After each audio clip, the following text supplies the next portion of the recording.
नमस्कार नमस्कार नमस्कार मंडळी, स्वागत सुस्वागत मंडळींनो.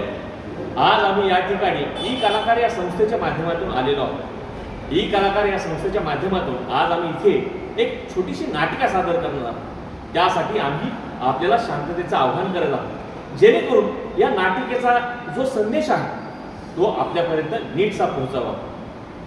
मंडळींनो, जनरली कार्यक्रमाची सुरुवात ही देवाला स्मरून, देवाला वंदन करून केली जाते, पण आज आपल्या कार्यक्रमाची सुरुवात आपण थोड्या वेगळ्या प्रकाराने करणार आहोत. कशी हे प्रश्न पडला असेल ना मंडळींनो. आज आपल्या या कार्यक्रमाची सुरुवात आपण लोककलेला वंदन करून करणार आहोत. तर करूया लोककलेला वंदन. चला तर मग. वा वा वा वा वा, काय छान नृत्य सादर झालेलं आहे. म्हणजे कार्यक्रमाची सुरुवात आहे ती सुंदर झालेली आहे. तर मंडळींनो, मला प्रश्न पडलाच असेल की लोककलेला का वंदन केलेलं आहे. विषयही तसाच आहे. आपल्या या लोककलेचा आणि या नाटिकेचा संदर्भ किंवा संबंध हा खूप जवळचा आहे. मंडळींनो, छत्रपती शिवाजी महाराजांच्या काळात ज्या अठ्ठापकड जाती आहेत त्या जातीपैकी एक समूह किंवा जात म्हणजे सुतार. हो, सुतार हा नेहमी आपल्या उपयोगाला पडतो, आजही आपल्या उपयोगाला येतो. समाजात त्याची अवस्था आपण आज पाहत आहोत. मंडळींनो, आपल्या नाटकाचा विषय हाच आहे सुतार, आणि आपल्या नाटकाचा हिरो देखील हा सुतारच आहे. तर भेटूयात आपल्या नाटकाच्या किंवा नाटिकेच्या पात्राला, ज्याचं नाव आहे रघुनाथ रावांना. तर चला तर मंडळी, भेटूयात रघुनाथ रावांना.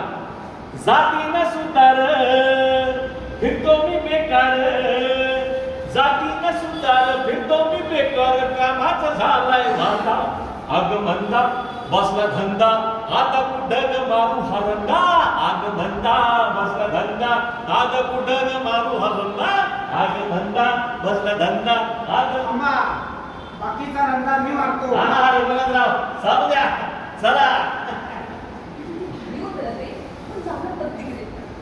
बघ रघुनाथ काका,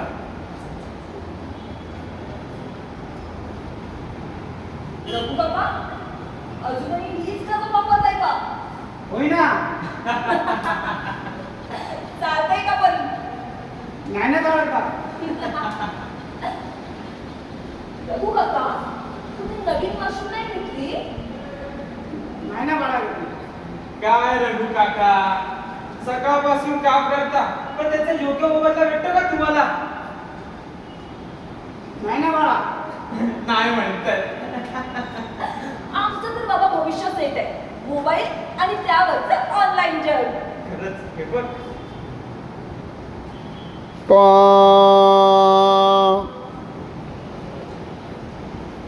बाळांनो, अरे साक्षात विश्वकर्मा देवा. उठा बाळांनो, उठा. अरे मी हे काय पाहतो, तुम्ही एका गरीब सुताराची चेष्टा करता आणि ती एका वृद्ध सुताराची. मी हे समजू शकतो की काळ बदललाय आणि काळानुसार आपल्यालाही बदलावं लागतं. अरे पण समजावण्याची काही पद्धत. माफ करा. आमचं चुकलं देवा. ठीक आहे, ठीक आहे.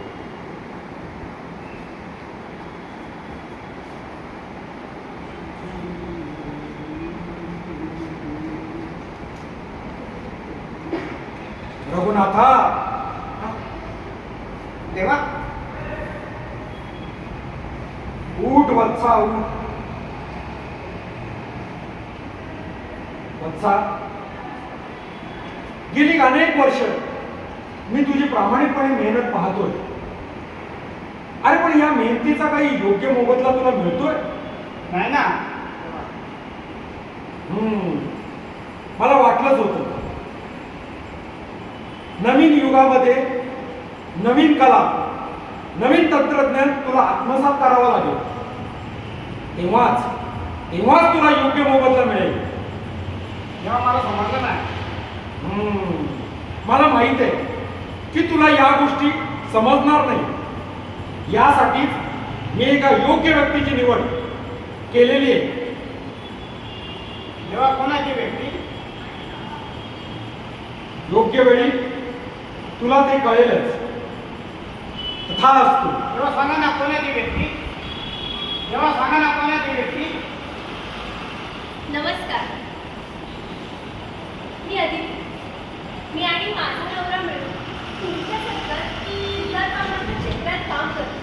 पण काका, आता हे सुतार क्षेत्र सागर क्षेत्र राहिलेलं नाहीये, तर ते आता व्यवसायात बदललेला आहे. आणि तुम्हाला माहिती आहे, ह्या व्यवसायात जर आपल्याला टिकून राहायचं असेल ना, तर आपल्याला स्वतःला बदलावं लागेल.